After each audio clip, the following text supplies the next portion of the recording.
Hi, I'm Holly, I'm a writer, and I wanted to talk today just a little bit about things that I think a lot of people do that they shouldn't do, or things that I do to guarantee that I actually write and do so with a level of discipline.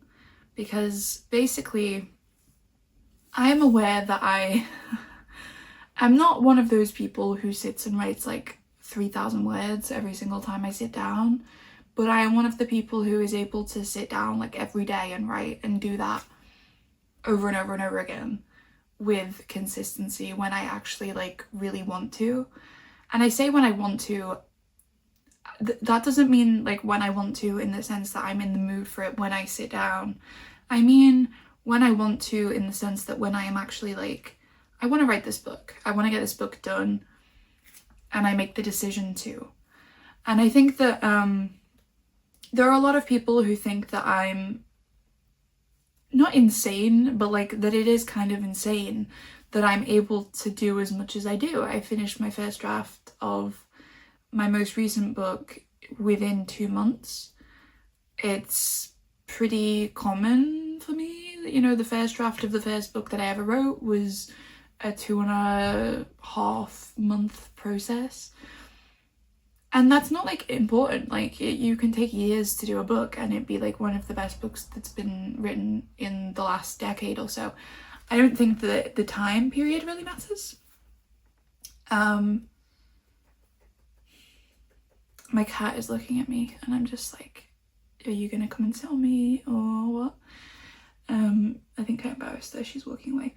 But essentially, the thing that I want to talk about is the way that I do that, because I don't think that it's, it's not that I'm the most dedicated person in the world, like a lot of people might assume. That's not the case. It's more that I have this sort of method that I do, and I think that it's one that a lot of people could do if they just, as I said, if you just decide to do it.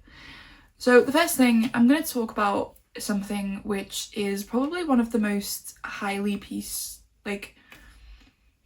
I think you will hear it a lot, right? It's one of the things that is repeated over and over and over again in the community, especially by writers who have had success, as you would say, whether that's in finishing a draft or in getting a book published.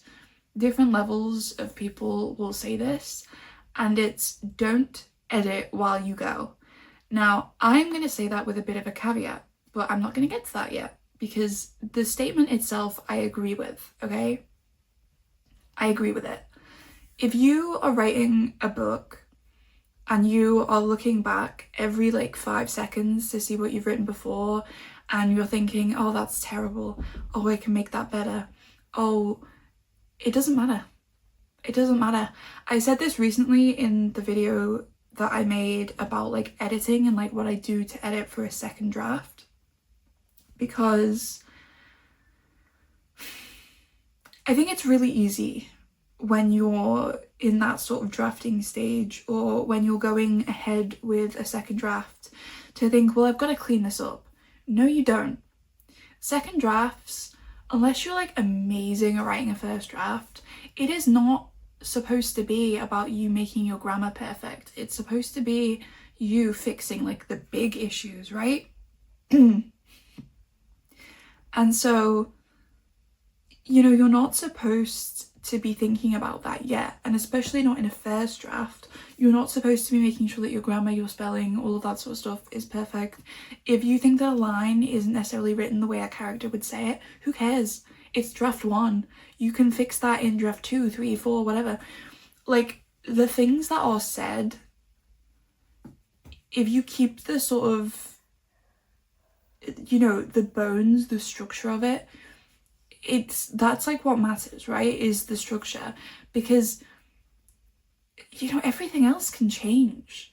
And it will change. The way that you write a certain sentence, it might change because you don't have the word count, so you have to completely delete it and then rewrite the sentences around it so that the absence doesn't seem like an absence. I think that it's really easy to get caught up in the idea of making it perfect, but you can't make something perfect if you don't have the full context. You can't make something perfect if you don't know what's coming next because you've not written it yet. You can't make something perfect if you're editing it from the perspective of somebody who still has not finished their first draft. You just can't.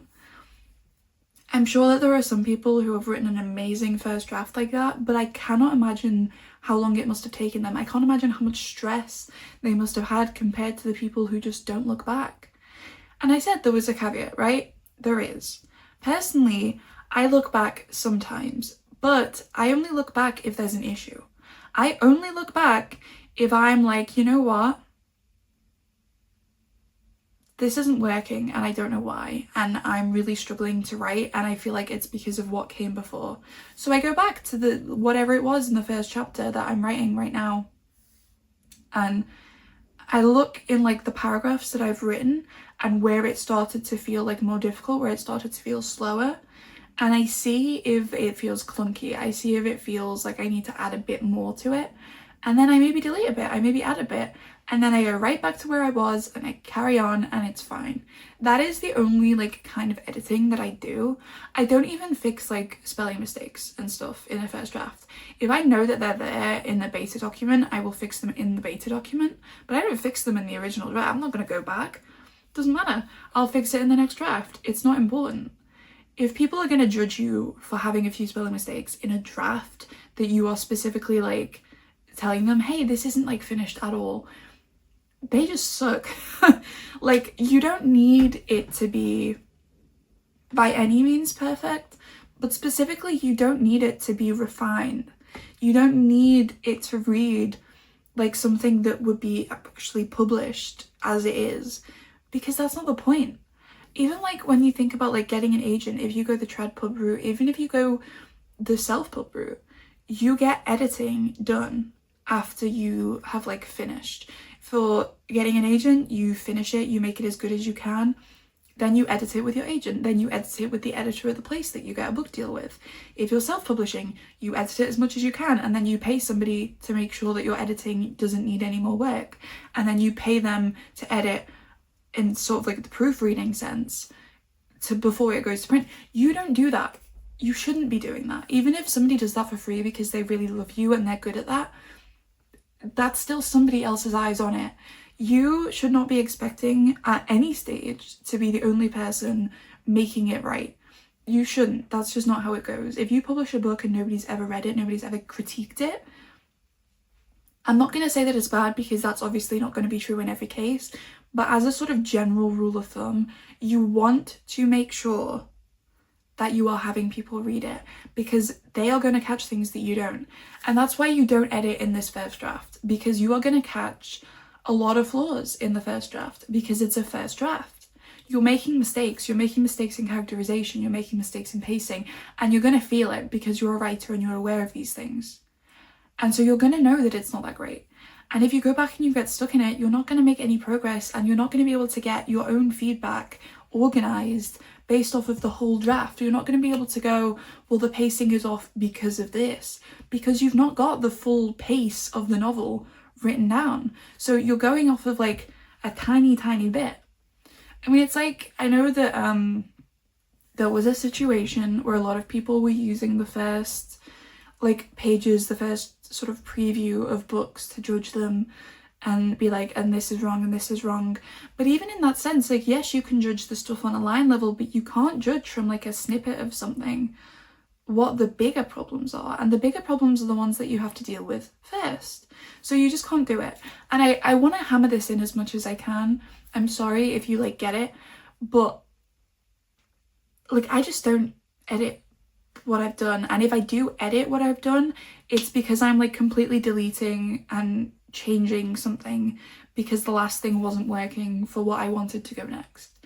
It's not that I'm going back and spending like a whole time rewriting the entirety of the novel, even like changing like the pace or the like, something that I genuinely did was, I think it was with Project H with Halcyon. I didn't like the way that I started it, so I just wrote it differently. if you read that draft, it's a mess because I start it one way and it ends another, and it's very short. But I haven't changed that, and that's next draft. That's going to be the one where I fix it, and it'll probably basically be like, that's draft 0, the next one is draft 1. But that's like the point, right? Is that you will finish a draft and then you know where to go from there. I don't know how to explain it other than that. Like, I'm gonna just sit. I don't know what you can see, but I'm wearing shorts, so my legs are out.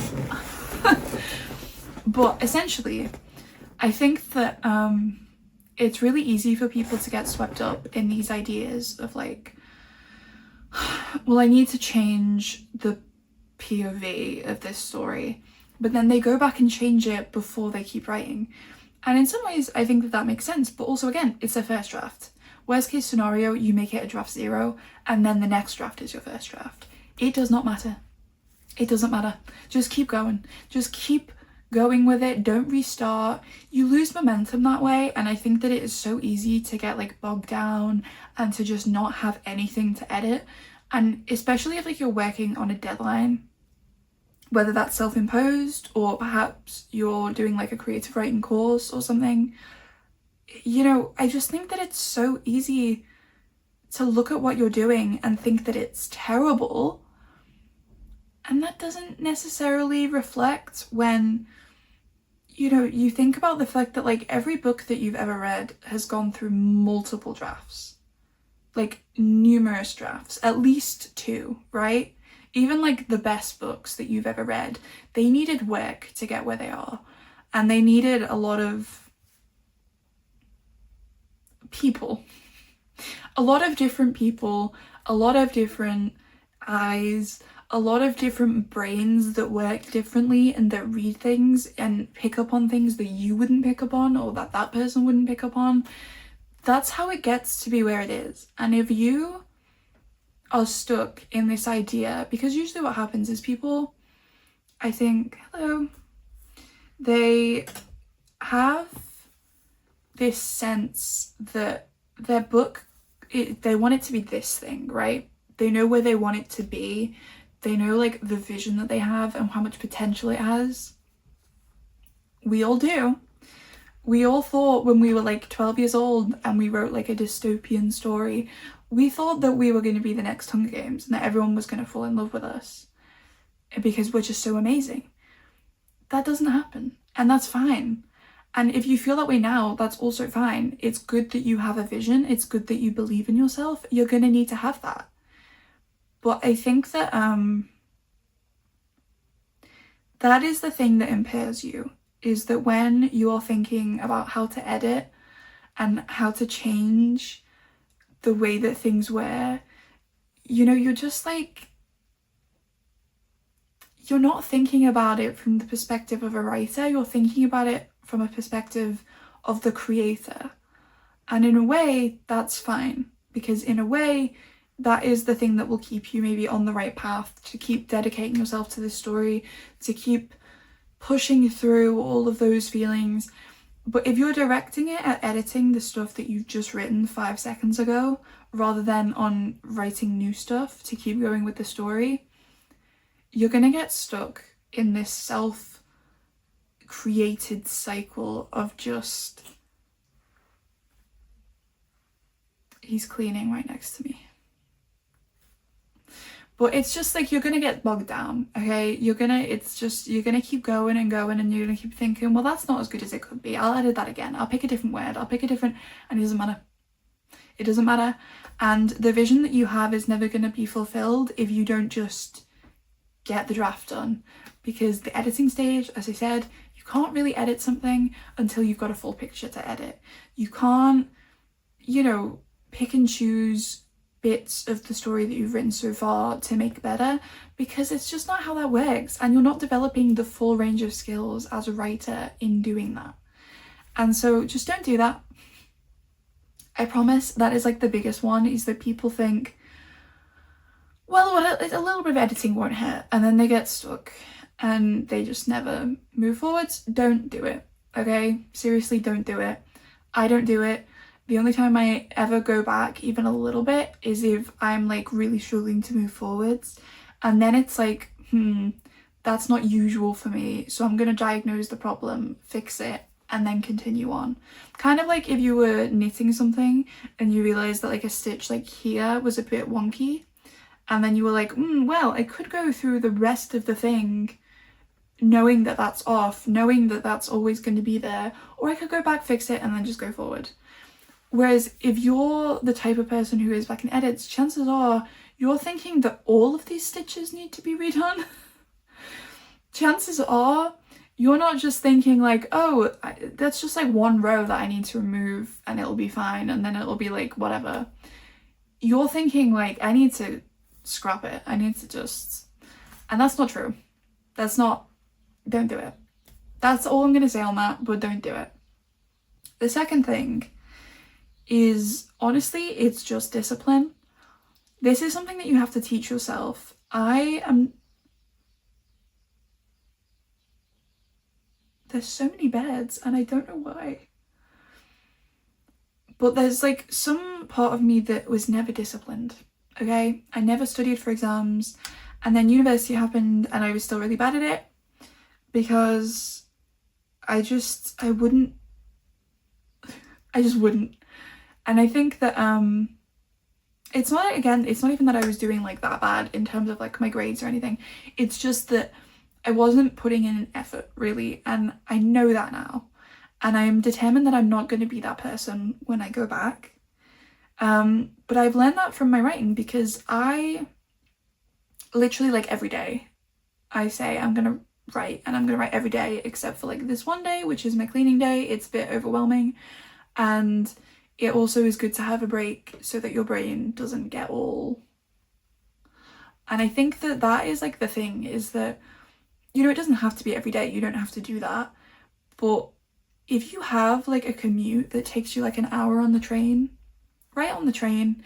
And even if it's like a bit embarrassing because you think, oh, people are gonna see, do it anyway. If you have, like, let's say that your child has like a nap time, write during nap time. Even if they wake up, it doesn't matter, that's not your fault. But if they are asleep, you write. It's like stuff like that, right? And it's not, again, you don't have to do, I'm not like prescribing you stuff to do. I'm just saying, like with me, I sit down at my desk, I put my phone away, and I just sit and write, either in silence or with specific music on to help me write. And my phone is like muted usually, and I just sit and I write, and I do that for like 1-2 hours, however long sort of it takes. It does vary, I think. You know, some days I am really not feeling it, and then all of a sudden I'm just rushing through. And I think that that is really... It's one of those things where, you know, different people have different schedules. Different people have different brains. Figure out what works for you and then do it, you know? Just make yourself do it. And I know, again, but like as somebody with depression, I know that like the point is that you kind of just have to, and that you're going to get worse if you don't. And I think that for me, when I neglect my writing, it is a sign usually that something is bad otherwise, and that like other things are happening. I think that we need sometimes to take more accountability than we do. Obviously there are different situations for different people, and you should be kind to yourself about not being able to do things, but also analyze whether or not you're not doing it for a valid reason or just because you're being lazy. I think it's really easy for me to be lazy and then be like, well, it's fine because I'm like tired or whatever. And then I'm like, maybe I'm just using my valid reasons as an excuse because they're not actually the reason this time. And you're like, yeah, sometimes that's true, but right now I just need to do it. And so that's what I do, is I just make myself do it. And it kind of sucks, I'm not gonna lie. It's like you have to force yourself, and it feels like, oh, but I want to do this thing, I want to do that thing. But you have to do it. You just have to. And I know that that's like the worst advice to give, is to just say, well, just do it. But you really do, like, if you're serious about it, you just have to do it. you have to make yourself do it. Even if it's bad, even if it kind of isn't fun, you just have to do it. Writer's block, just keep writing anyway.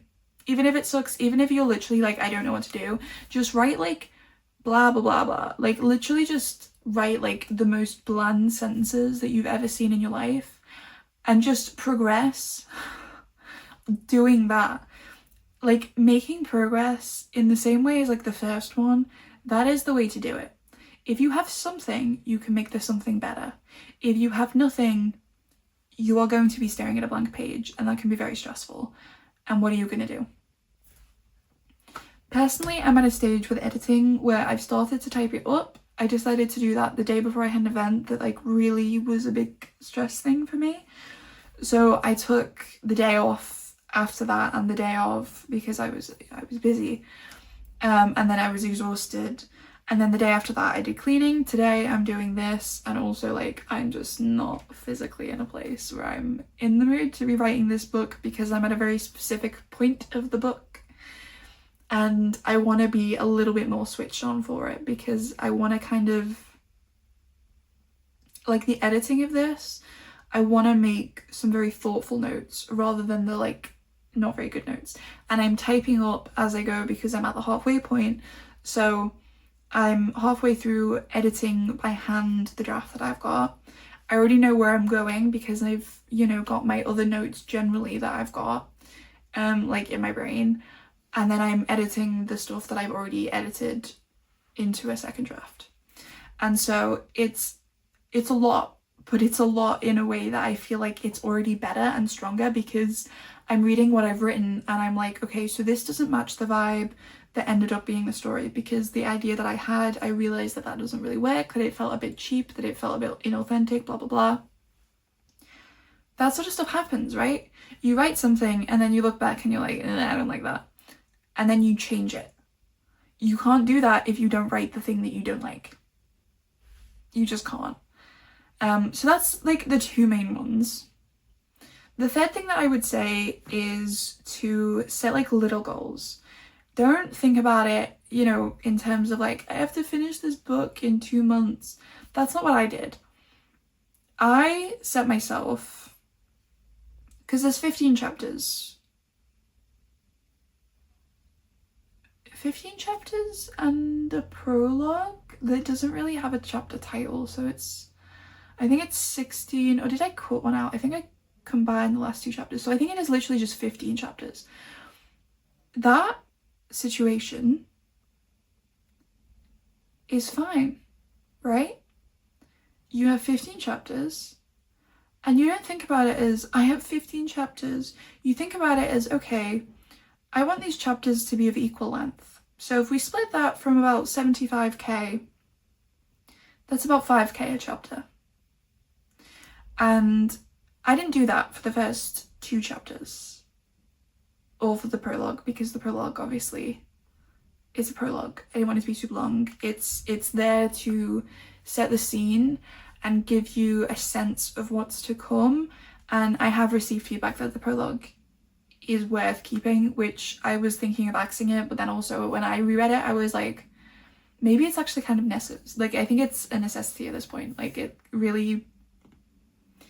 wouldn't be as strong of an opening of the novel if I put that in like the first chapter, and it wouldn't be as strong as an opening if that didn't exist and the first chapter began. It would have to begin slightly differently. So I'm keeping it. So I think it's 15 chapters. One is not really 5,000 words. The first 2 that were actually numbered, they weren't really 5,000 words because I kind of forgot, like I didn't check the word count for what each chapter was supposed to be before I did it. But I personally like to know the word count. I usually aim for between, I would say 3,000 to 7,000. It depends on the book, depending on how many chapters there are, obviously. But I like a long chapter. So if there's more chapters, it's not necessarily that the chapters are getting super short. Like if there was 40 chapters, that doesn't mean that the chapters are going to be like 2,000 words each. It means that there are more chapters of the same length. And so with this book, It was 15 chapters, about 5,000 words each. And when I like actually did the maths, I would not stop until I was at 5,000 words. And so I would split it into like 2 or 3 writing sessions depending on where I was at on the day. And I would literally just write like 1,500 to 2,000 to 2,500 words a day. And that was it. It wasn't because I was pushing myself. I am capable of doing that in like an hour or 2 hours usually. It wasn't especially difficult. The last few chapters especially, I was just like, because I was locked in, right? I was so focused. It really, like, the last few chapters, the vision was like so close to being complete, and I knew that I had nailed some of the scenes that I was like really excited about. And so I was like, yeah. And the very final chapter, I spoke about this in my video, I did a little bit of rewriting in the moment because I was like, I don't like that ending. I don't like that. I'm gonna just delete that and start and do it different because it's not as impactful as this. I had the idea, so I changed it. And I'm happier with it. I think that it works. And I think that it has the very like open sort of vibe that I wanted, which is good. But imagine if I had just like rewritten every single thing over and over, it wouldn't have worked. And I think that because I had this sort of idea of writing 5,000 words for a chapter and doing, you know, my amount of words that I can usually write in a day, I would just get into it and I would just do it, and I would be finding myself like 1,000 words in being like, okay, and so I know what I'm doing now, and I know what I'm going, and I know what I want to put.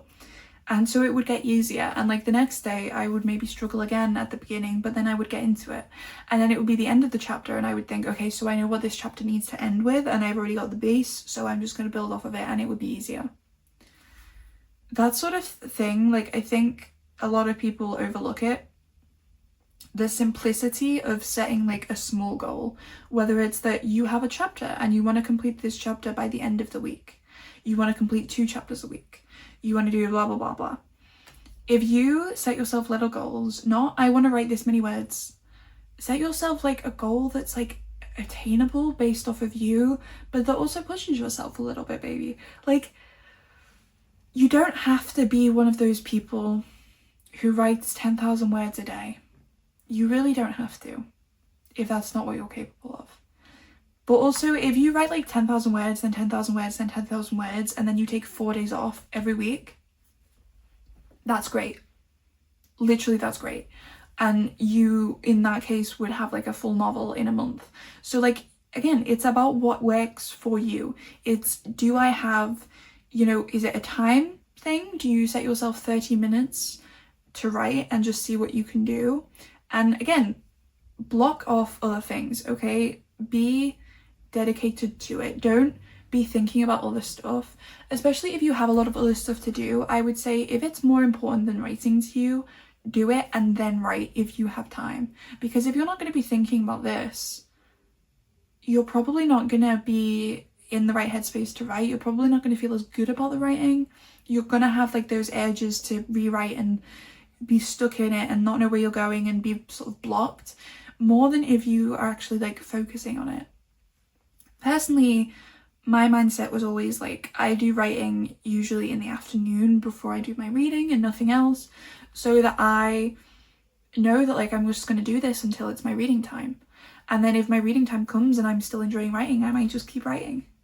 It's really not that difficult. And I say that not in the sense that like you're a problem if you find it difficult, but in the sense that it should be something that you enjoy. It should be something that comes, if not naturally, then with the sense that like the effort pays off and you feel that payoff after every writing session, and you look at your progress and you feel satisfied, even if it's only like 1,000 words or 100 words or 10 words or 1 word.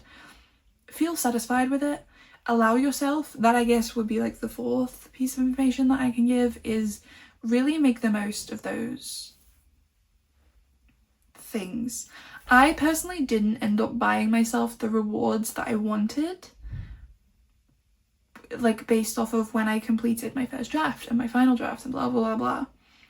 But when I get an agent, I'm gonna buy myself this really pretty dress and I'm gonna go and have a picnic in the park, whether by myself or with friends. I honestly don't know. I don't care right now. Doesn't matter. Depends who's available, right? And I'm gonna just take like a cake that I've baked and decorated with like "She Got an Asian" or something written on it. Like, I want to go and celebrate, and that is like the vision that I have in my head, is that I'm gonna go and I'm gonna celebrate that big win. Whenever I finish like a first draft, I print it off and then I edit it physically, and that feels very satisfying, to hold this book in your hands that you've written. It feels very satisfying to me to keep a note of all of the times that I've written in my, like I feel like keeping a track of the words that you write every day or whenever you write, it allows you to look back on your progress, and it gives you something that, like, when you reach your end goal, you will be able to look back and be proud of the work that you put in throughout the way, whether you were really stressed or overwhelmed or busy with other stuff or not. It doesn't matter. You did it. And I think that those like accomplishments and recognizing your accomplishments is a really big motivational thing. And I guess my final point, this probably hasn't been that long of a video actually, which I think is probably good because you should be writing. But I think that the biggest like thing with this, the biggest tip that I can give, is to make sure that you're writing a passion project. I know a lot of people think that they have to write something for the market, and in a sense that's true. However, by the time that you've identified a trend in the market, unless you already have that thing written and are querying it to agents already or publishing it already, it's going to be past most likely by the time that you've finished, by the time that you've got an agent, by the time that you've got a book deal, and therefore it's not going to matter in the way that you think that it matters. A good book is a good book, and an agent, if they can't sell it at all, they might not pick it up, but that doesn't mean that it was a waste of a book to write. It doesn't mean that it won't have taught you something as a writer. It doesn't mean that in a few years the market won't change and you'll have it there ready to go, sending out to people. I think that there's this real sense of money and the way that money works in the industry and the way that it talks and influences us, and is like, all of us are doing this because of the money. And it shouldn't be like that. And I don't mean that in the sense that obviously we shouldn't get paid or care about the getting paid. Personally, I can't wait until I start seeing the effects of my book money. Would love to be able to make a living off of my writing. I think that would be great. But I think that,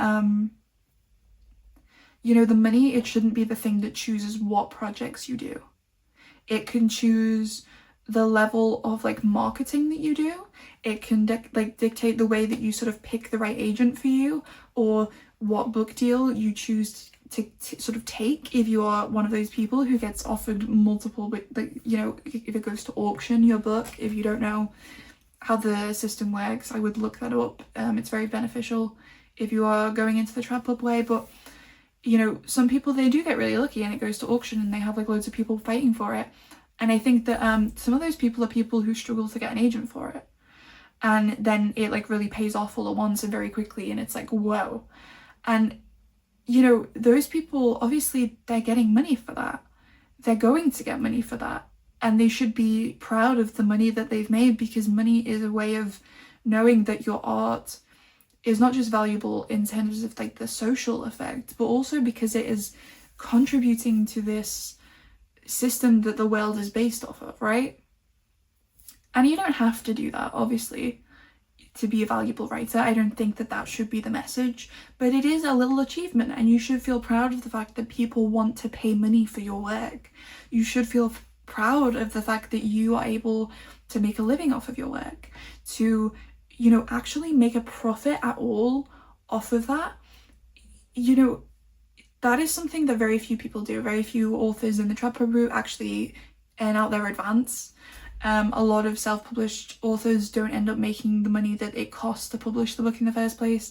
And again, I think that that's admirable. I think it shows that they're doing it for the art and for the sake of the art. But I think that also, you know, while the money is a big thing and you should acknowledge that, and I think it's idealistic to ignore that aspect, let's just be aware of the fact, you know, that like the market changes so quickly, and the market is not necessarily your friend. And if you can do well with it, that's great. But ultimately, you should be doing this because you care about writing and because you care about the project. And if you, I personally am in the mindset that if people make like a series and they keep the series going because it makes them money, I'm not against that. I do think that personally, if I was to ever do that, I would be really disappointed with myself, because I just think that that's not why I want to write books. But I respect people who do it, because like if you know, it's like gaining the system. I respect it. But I think that also those series tended to start because they liked the story that they made. They liked the characters, they liked the world. It's not necessarily that they did it for the sake of the money to begin with. And that really is like my point, is that regardless of what happens when you get the money, don't be driven by it when you are making a creative decision. Because a creative decision should be based off of your passion and your interest. And if you do that, you are more likely to stick through a project. You are more likely to finish a project. You're more likely to like actually want to think about it and to come back to it. And you're going to feel a little bit guilty. I feel a little bit guilty about the World War II book, because I have realized the problem that I had with that, and like the reason why I was doing almost like the problem with the editing situation, but rather than editing what I already had, I was so obsessed with making it perfect as I was going along and getting the timeline perfect that it just was making it like dull.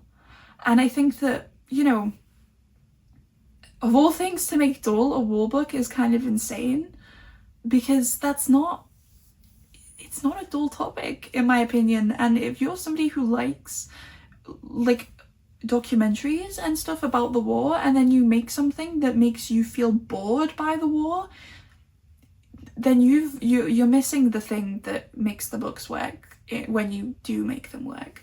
And in my mind, the way that I look at it now and the way that I think about wanting to go back to that project, the problem was that I wasn't thinking about it as like a novel. I was thinking about it as a sort of fictionalized account of a real thing, and that's not helpful. You know, yeah, that's beneficial, but again, that's a second draft thing, and so I'm not going to rewrite what I've written, because I think I had like 50,000 words.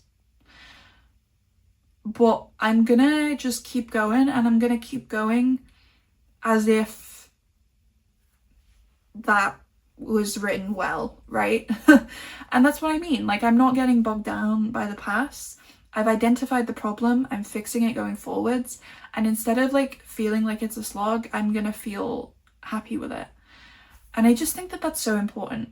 I think that it's so valuable to really care about a project, because it means that rather than just giving it up,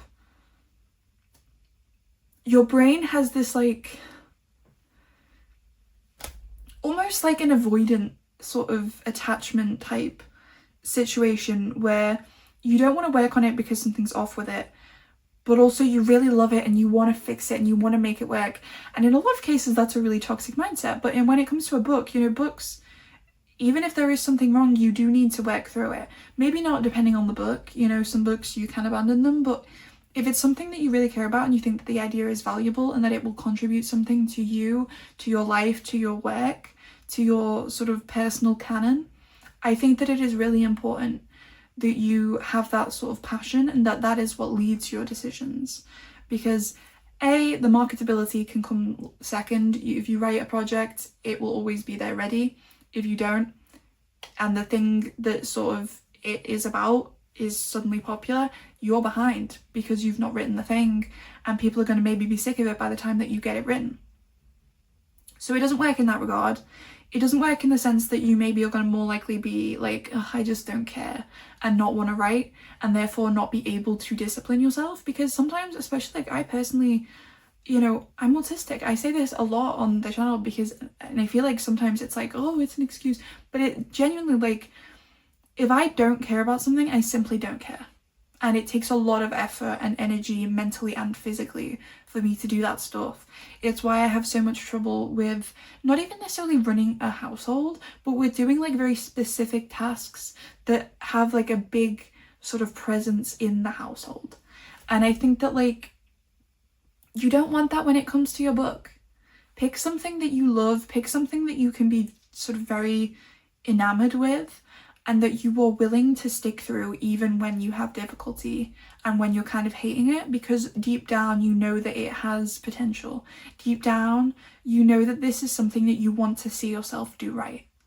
I think that that really is like the big thing, is that ultimately if you care about a book, you just have to do it, and you have to do it in whatever way your body, your brain personally responds to. And I think that with this book especially, like, this is the shortest sort of span that I've ever written a first draft in. It isn't my shortest first draft, and it is the cleanest first draft that I've done. And it is because I knew, especially like towards the middle half of the book, I knew exactly what I wanted. I knew where it was going. And rather than looking back and thinking, well, those chapters were a bit weaker, I was like, I can fix that later. And so the writing was benefited by that decision, by that conscious decision to focus on what I hadn't written than what I had, to focus on the scenes that I was like so excited for, because I was like, this is like the crux of everything. That is like really the best advice that I can give, is to just keep thinking about like your life as, you know, a creative rather than like somebody who's following the trends. And if you want to write something because it's trendy and you enjoy the trend, that's fine. But make sure that it's not just because you feel like you have to. That is my thing, is I think sometimes we lie to ourselves. Don't lie to yourself as much as you can. It tends to lead you off the path that you're meant to be on. And I think that with writing a book, if you're really struggling, sometimes it is literally just because your mindset is focusing on the wrong thing. It's focusing on the wrong character, perhaps. Maybe you're trying to make this character work, but this character is the one that has your heart. Maybe it is just the genre of the book, the plot of the book. Or maybe it's as simple as the fact that like you're thinking so hard about this vision that you're not actually thinking at all about the real product that's coming to life in front of you. You're not in the moment enjoying what you're creating, and you're not acknowledging the fact that like the vision that you have is actively becoming reality, very slowly, perhaps with a lot of flaws. I mean, you know, in the first draft or the second draft or the third draft or the fourth, even literally so many drafts can be wrong, but if the final one is one that you're happy with, that is all that matters. And if you're so focused on getting the final perfect result that your first draft never happens, all those drafts, they're not going to happen either, and the final draft, it's not going to come about. You just have to really like understand yourself as a writer, and you have to understand where you're at as a person, and I think you just kind of have to do it. As awful as that sounds, you just have to do it, and you have to do it in the way that works for you as a writer. And I'm aware that all of this probably sounds like literally just like the most generic advice, but I think that that is like the problem, right? Is that this is advice that everybody gives, and you think, well, whatever, right? Like, oh yeah, it's so basic, but then you don't do it. You don't actually implement it. And then when you do implement it, you're like, oh, that makes sense. I wasn't doing that, and now it's fine. And if it doesn't work for you, it doesn't work for you. But I think for a large portion of writers, especially the ones who complain about writer's block and stuff, it really is just that their mindset is not where it needs to be. And especially if you go into it thinking that you're going to be writer's blocked, you're not going to get anything done. You have to go into it and you have to think, well, I'm just going to aim for this many words today. and you just have to try and get there, even if you have to push through the like, and eventually it will happen. It might take days, it might take weeks, it might take months, but you will eventually get to a point where you're like, you know what, maybe I'm not as bad at this as I thought. Maybe this isn't like a real problem that I'm experiencing. I think I can get through it. Because like ultimately, you know, if you're a writer, like this is something that you're supposed to enjoy. Don't turn it into like a slog. Turn it into something that you sit down and you make it like a ritual, like, you know, like a bedtime ritual, like the skincare routine that you do that makes you feel really fresh and ready to face the day. The lunch that you make every day because it's so delicious and it helps you sort of feel a little bit happy when you're in the low of the middle of the day. I think that there's really that like sense of, you know, the more that people talk about the fact that they have writer's block and the more that they sort of feel that it's going on, the more I feel like shaking them and going, it is in your head. Not in the sense that it's not a real problem that you're experiencing, but in the sense that you are the only one who can snap yourself out of it, and you just gotta push on. You gotta trust that your love for it is still there and that you're just somehow disconnected from it, probably because you're not really trying to connect with it, because you're using the fact that you have writer's block as a reason not to go near it. And obviously there's burnout. I'm not going to make a video about burnout. There are so many. But that's different. And I think that writer's block and burnout, a lot of people confuse them, and therefore they treat writer's block like it's burnout, and it's not. Writer's block, the sort of disconnect from, you know, your draft, from being able to keep pushing with your draft, that is in here. It is you getting psyched out basically by a piece of paper, by a screen. And I say that with love. You can do it. You just have to like do it. And it really is, it's as simple as difficult as it sounds, both at once. But yeah. My next video, I think I'm going to do a video talking about some books I got recently, because I've gotten a few books that I have been given as gifts. I bought some books when I went shopping with my mum, as like a little treat for myself for doing so well, and I want to do a little haul because I'm quite excited for some of them. I also want to, I think, do an updated TBR because I haven't actually read all the books in my last one, but my mindset has changed. Like the things that I want to read have changed, and I think it's because I'm in editing mode, and therefore I want to read more books that give off the vibe of my book. So I'm in a very specific place. So I might do another TBR video, and I have started editing, as I said, so I want to do a video going through that, but I'm gonna actually film myself editing, which I'm gonna do this week because I've just been really off this last week or so because I've had like some big stuff going on in my personal life. Nothing bad, but stuff that like for me was like a big push. And so essentially I am trying to feel okay with like sitting back at my desk every day. Because that's the big problem. Not necessarily the writing itself, but the fact that like I just have to actually get out of bed and get on with my life every day. That's the big problem right now. So I've actually been pretty confident about writing. I didn't do any because I was like, actually it's 1 a.m. I'm too tired. We're not doing this right now. But I nearly wrote a bit more of the book that I'm handwriting. And I think I'm going to do a bit more of that tonight. Like I'm going to actually think to do that before it gets too late for me to, you know, form words with my brain. But I'm just in a very creative space, and I just need to like get my other bits of my life on track in order to make sure that I have the time physically to do it. But I think tomorrow I'm gonna wake up, I'm gonna get sat down, and I'm gonna do my writing. And I say that it's my hair wash day tomorrow.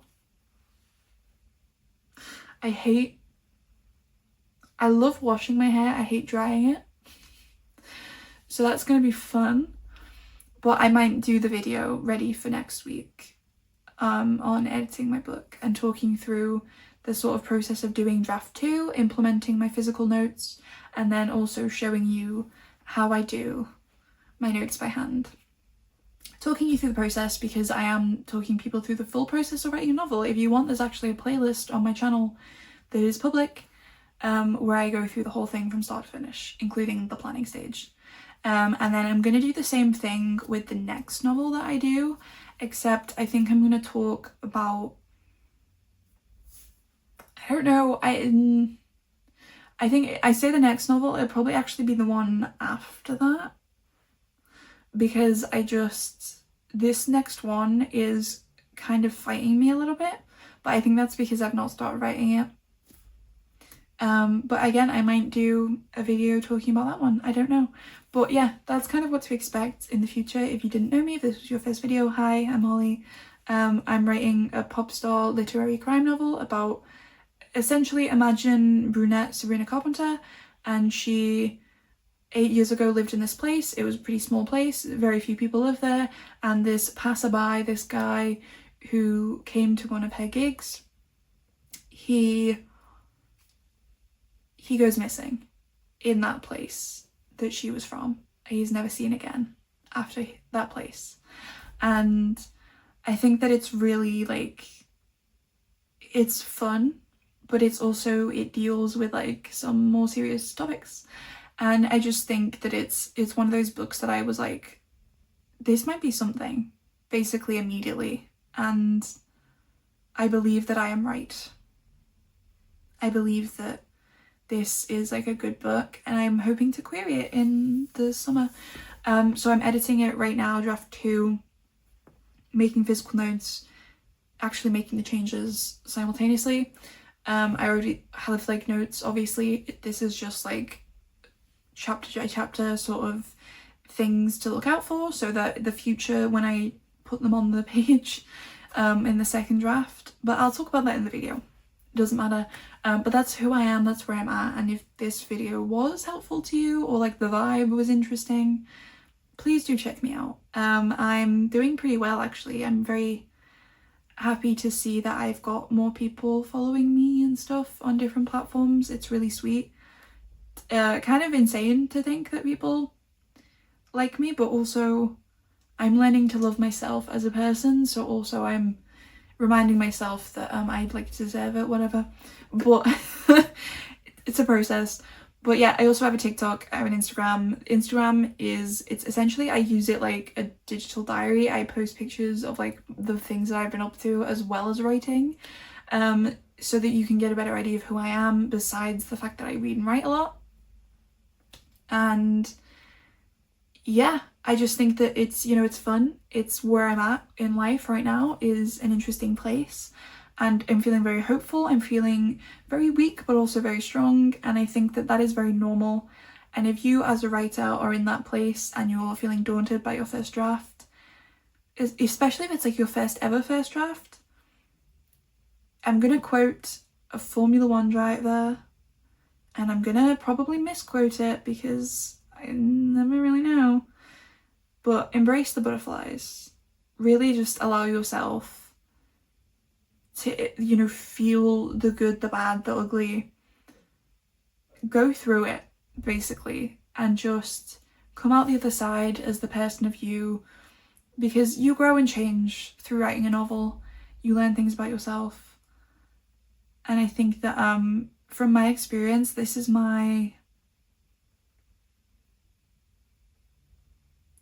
it's my 4th novel that I've finished the first draft of. It's my 6th novel that I've started writing, and actually like stuck with it. I say stuck with it, obviously the 2 of them haven't been finished, but they're both at about 50,000 words, which is technically novel length. And I stopped them, one because I was just doing it for Novel November, and the other because, as I said, there was a problem with it and I wasn't sure what it was. So I took a break to write the other one, and then I had this idea and I was like, I have a good feeling about that. I want to dedicate myself to that. So I am going to write the other 2 as well, but this is the 6th one I've started. It's the 4th one that I've finished the first draft of, and it is the 2nd one that I am taking all the way through the process up till the very final draft. And I've learnt a lot in that process, and I've been doing that for about 2 years now. Yeah, 2 years, a little bit less, and oh my god, right? But if you are in that place, just enjoy it, and I hope that this advice helps you. I hope that you listen. I know from personal experience that this does work. I know from other people who have been told this that it works. And even if it doesn't work in the way that you necessarily hope, I think that it can be really good to sort of figure out from this whether or not, you know, this is your flaw or this is your flaw, whether this is holding you back or that's holding you back. You know, trial and error sometimes is the best thing for you. Remember that you're a human being, you're an individual, you are unique, and you as a writer, you deserve to just love what you're writing and really give attention to it. So thank you for watching. I hope this helped. Please check me out, and goodbye.